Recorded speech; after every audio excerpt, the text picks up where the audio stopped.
Empatou com o Internacional no Beira-Rio. O time e a torcida estão reclamando demais da arbitragem. E ele está expulsando o Léo Jardim. Não me lembro da minha carreira de jogador e treinador ter uma expulsão desse tipo. Ele não é médico. O árbitro não é médico, mas também não é trouxa, gente. O Vasco vencia o Internacional em Porto Alegre. O jogo estava acabando, até que Léo Jardim caiu.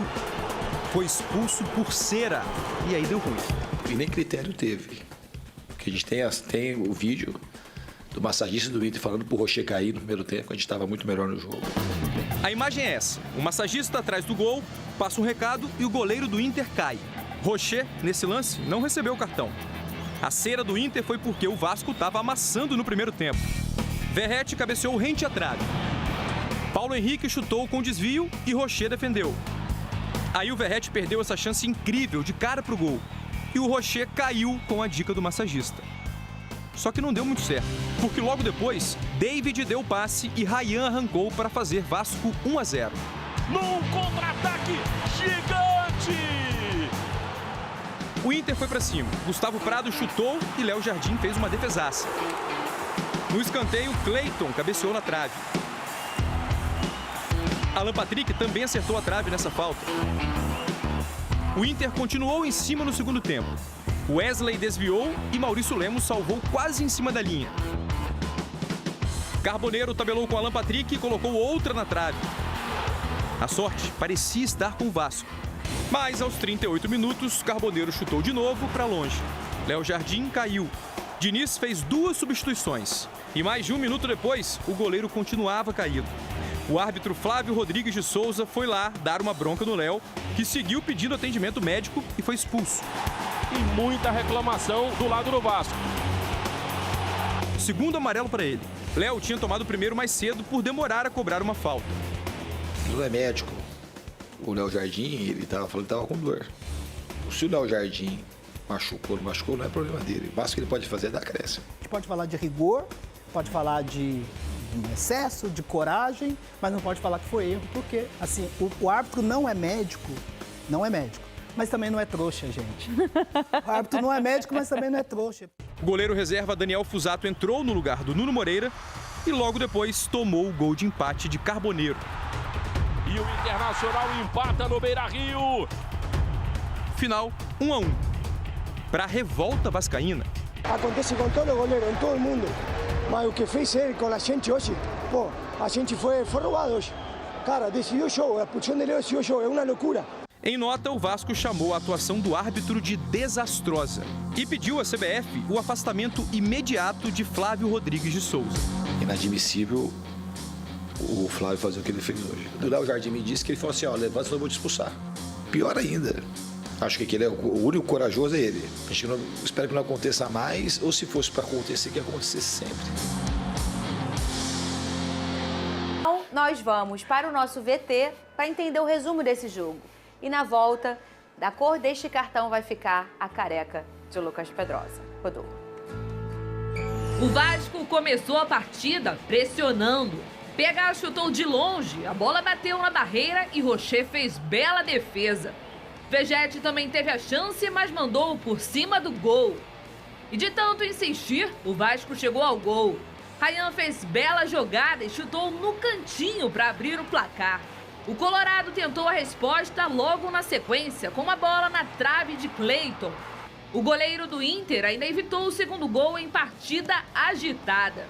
O travessão salvou o Vasco mais uma vez em cobrança de falta de Alan Patrick.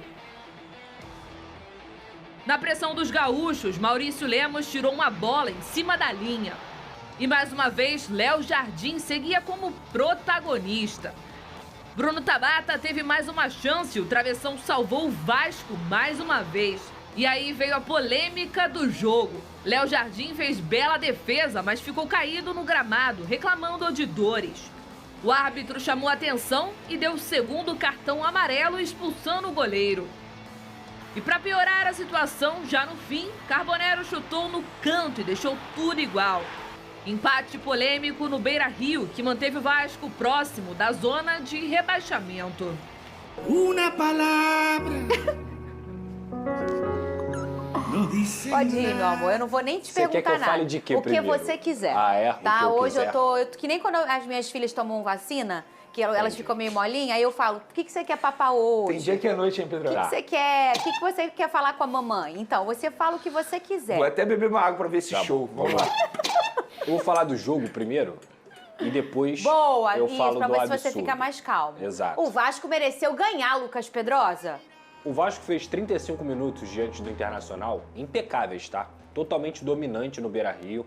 O Fernando Diniz optou pelo Maurício Lemos, uma notícia que a gente trouxe dentro do final de semana. Um jogador que substituiu o João Vitor suspenso. O Maurício Lemos deu muita consistência para a zaga do Vasco. A movimentação do Hugo jogando de meio campo junto com o Tietê também foi muito interessante, mas as peças-chave do Vasco para mim foram Lucas Piton e Paulo Henrique nas laterais, conseguindo inclusive inverter jogo o tempo inteiro. A movimentação do Rayan junto com o Nuno e o David, que é impressionante como o David voltou bem após a lesão de ligamento cruzado anterior. Eu não lembro de outro jogador voltando tão bem, de uma forma tão rápida, quanto o David nessa temporada. Ele voltou de uma forma realmente crucial para o Vasco, dando a assistência para o Rayan e conseguindo também ser um motorzinho daquela equipe. O Rayan, inclusive, é natural, é chover no molhado. É o melhor jogador da era Diniz com o Vasco da Gama e ele conseguiu fazer um golaço ali, arrastando para a perna direita, que tem se tornado uma especialidade até dele, e conseguindo fazer o gol. O Vasco perdeu algumas oportunidades com o Verratti, o Vasco teve outras chances para poder matar o jogo e não conseguiu matar. O Verratti também está devendo, inclusive nesse sentido, está vivendo talvez a pior fase dele com a camisa do Vasco. E olha Ele que veio loucura. dar melhor, né? E olha que loucura, ele é o artilheiro do Brasil ainda. É. Tem 20 gols no ano, mas no quesito fazer gol, no quesito ser cirúrgico, ele tem falhado. Então o Vasco da Gama, até no final do primeiro tempo, teve algumas desatenções, teve uma bola na trave do Alan Patrick de falta, quase tomou o gol. Volta para o segundo tempo, o Vasco sai do primeiro tempo jogando melhor. E é natural que o Internacional, com a equipe que tem, com a força que tem, com um time muito bem organizado pelo Roger Machado, jogando em casa, iria pressionar o Vasco no segundo tempo. Aí o jogo mudou de figura. O segundo tempo foi todo do Internacional. Vou te falar, Fernanda, o Internacional jogou bola para poder empatar o jogo contra o Vasco. Teve várias oportunidades para isso. Só que aí vem o fatídico lance. Espera. Espera. Bota aqui o meu recado. Olha lá a carinha dele. Ai, Benê. Para de rir. Não faz isso com seu amigo. Calma aí, que o Pedrosa já vai ficar nervoso, que aí vem o quê? O fatídico lance. Foi o que você disse, né? Ele já vai falar sobre esse lance, mas antes... Vai, meu amor, pode falar o que você quiser. Chegou o momento fatídico do jogo. Fatídico. O que aconteceu? Diante de todo o cenário que a gente conseguiu construir aqui, eu quero deixar claro que se alguém chegasse pra mim e falasse assim, Pedrosa, tá aqui um documento na sua mão, a gente vai assinar esse documento agora, de que todo goleiro que fizer cera, ele vai ser expulso. A gente vai começar a coibir a cera dentro do futebol e ele vai ser expulso. Eu vou ser o primeiro a te falar assim, eu assino agora. Também. Eu assino agora. Se é algo que é um consenso e você tem uma orientação da Confederação Brasileira de Futebol para que a cera seja coibida de todos os goleiros da Série A, os 20 clubes, eu assino agora para você. Só que o que aconteceu no Beira-Rio é um completo absurdo. Sabe por quê, Fernando? Eu tenho duas perguntas para fazer para o senhor Flávio Rodrigues, que é o árbitro. Quantos goleiros até o fim do Campeonato Brasileiro serão expulsos dessa maneira? Eu te falo aqui, nenhum. Eu também. Nenhum. Principalmente depois do que aconteceu ontem. O segundo ponto, ele é médico? Que eu saiba, ele não é médico. Que eu saiba, ele é árbitro. O goleiro é o único jogador dentro do campo de futebol que tem o direito de parar a partida. Qualquer outro atleta que se machucar, que for de linha, ele sai do campo e o jogo continua. O jogo para, porque o goleiro, obviamente, é um cara muito importante, é o cara que defende a meta. Então, ele não pode partir de uma prerrogativa que ele encara como certo, como errado, como dor, como cera, e expulsar o jogador. O que ele tem que fazer? Tá fazendo cera? Eu vou te dar aqui, 20 minutos de acréscimo pro Internacional, porque você ficou aí no chão e eu posso dar o quanto tempo for de acréscimo adicional. Não, ele resolve expulsar o goleiro de uma maneira completamente, pra mim, imperialista até, como se fosse o imperador querendo inaugurar uma nova regra. Isso não existe no Brasil, isso não tem prerrogativa dentro do Brasil. Nenhum goleiro, e vários fazem cera, eu diria que todos fazem cera, nenhum goleiro jamais foi expulso dessa maneira e principalmente diferente. Até falaram sobre o caso do goleiro do Criciúma, o Gabriel. O Gabriel estava indo buscar garrafa, ele estava afastando a bola no ano passado. O Léo Jardim não, ele estava recebendo atendimento médico. Então, independentemente de ser cera ou não, o juiz jamais, o Flávio Rodrigues jamais pode deduzir que aquilo ali é cera se o Léo Jardim está falando que é dor. Então, ele tem, por regra, o direito de ser atendido conforme a regra manda. E o que o Flávio Rodrigues fez? Ó, ele pegou o cartão vermelho e ele rasgou a regra. Foi isso que aconteceu.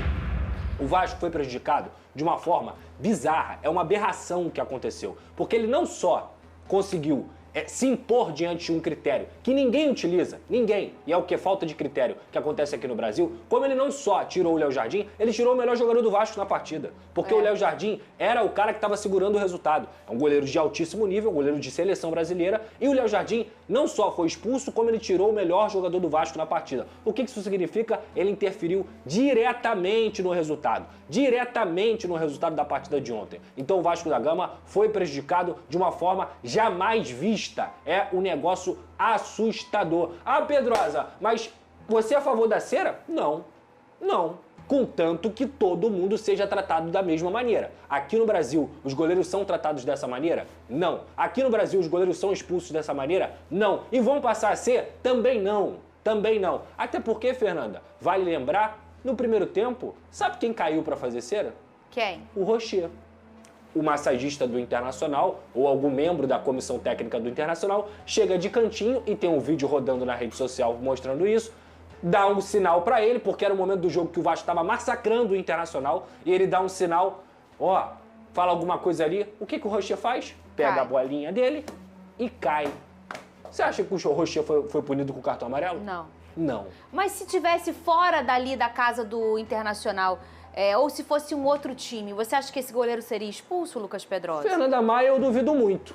Que ele expulsaria, por exemplo, o Rocher, lá no Beira-Rio. Entende? Mas eu não posso partir desse princípio. Eu sempre tenho que partir do princípio que é o seguinte: o Vasco foi amplamente prejudicado ontem. Ele conseguiu fazer uma aberração no Beira-Rio. E o Cruz Maltino deve buscar todos os seus direitos. E ele ainda coloca uma lupa sobre ele. Porque se ele usou esse critério com o Léo Jardim, a partir do momento que todas as partidas que ele for apitar, os goleiros fizerem cera, ele vai ter que expulsar todo mundo. E faz muito, porque isso acontece toda hora. Todos fazem. O tempo inteiro. E às vezes, no jogo contra o Vitória, do Botafogo em casa, o goleiro segurando, o empate estava bom. E assim, aí chega na hora do acréscimo, não dá nem 4, 5 minutos. Eu acho que aqui no futebol brasileiro estão romantizando esse tipo de situação que eu acho deplorável. Isso só tem no futebol brasileiro. Por exemplo, a torcida do Flamengo ficava batendo palma pro Diego Alves por ele ser fera nisso, em ficar fazendo cera. Eu sou totalmente contra esse tipo também? O Rossi faz cera. Que o Rossi fez. Exatamente, todos os goleiros fazem. Eu agora quero pensar daqui pra frente, que esse lance vire uma revolução no futebol brasileiro e que todo goleiro tenha medo de fazer cera, porque senão vai ser expulso. Mas não vai, Vênia. Vai ser o que o Pedrosa falou. Ele simplesmente não vai mais fazer. Ele simplesmente inventou algo da cabeça dele e falou assim: eu vou expulsar o Léo Jardim. É regra. É regra. Ele rasgou a regra. Contra... Alex, faz um favor pra mim? Traz um copo d'água, mas não é pro Pedrosa, não. É pra mim. Que daqui a pouco eu vou falar do Botafogo e Corinthians. O Vasco está tentando reforçar a defesa e já conversa com alguns jogadores conhecidos do futebol brasileiro. A diretoria quer trazer logo um zagueiro para ajudar o time a reagir no Brasileirão betano e dar mais segurança ao setor defensivo. A fase não é boa, e o clube acredita que um nome experiente pode ajudar Fernando Diniz a arrumar o time. A ideia é fechar com alguém de confiança, com rodagem no cenário nacional, para melhorar o desempenho e fazer a equipe crescer na temporada. Além de Nino, especulado nos últimos dias, o Vasco também tem interesse no zagueiro Yerry Mina, do Cagliari. O jogador está de saída do clube italiano, e a diretoria Cruz Maltina acompanha a situação, embora reconheça que a negociação não é simples. Com o contrato se encerrando, Mina já pode assinar com outro time e é um dos nomes de grande interesse do Cruz Maltino. O zagueiro acumula passagens por Palmeiras, Barcelona e Everton, o que aumenta o peso do possível reforço do Vasco. Revelado pelo Deportivo Pasto, o colombiano se destacou no Santa Fé antes de chegar ao Palmeiras, onde foi campeão brasileiro em 2016. Em seguida, foi negociado com o Barcelona, mas teve poucas chances e acabou transferido para o Everton na temporada seguinte. Além de mirar nomes conhecidos no futebol sul-americano, como Yerry Mina, o Vasco também tentou a contratação de Nino, ex-Fluminense. O clube carioca procurou o Zenit, da Rússia, com a intenção de apresentar uma proposta de 5 milhões de euros pelo zagueiro. No entanto, o time russo fez jogo duro e estipulou o valor de 8 milhões de euros para liberar o defensor. Diante da pedida considerada alta, a diretoria vascaína deve recuar nas conversas, o que praticamente encerra as chances de acerto no momento. Bom torcedor cruzmaltino, agora eu quero saber de você. O zagueiro colombiano, Yerry Mina, seria um bom reforço para o gigante da colina? Coloque sua opinião nos comentários. Isso ajuda muito o Vasco a saber o que você achou. Fica ligado porque a qualquer instante eu volto e trago mais notícias do gigante da colina.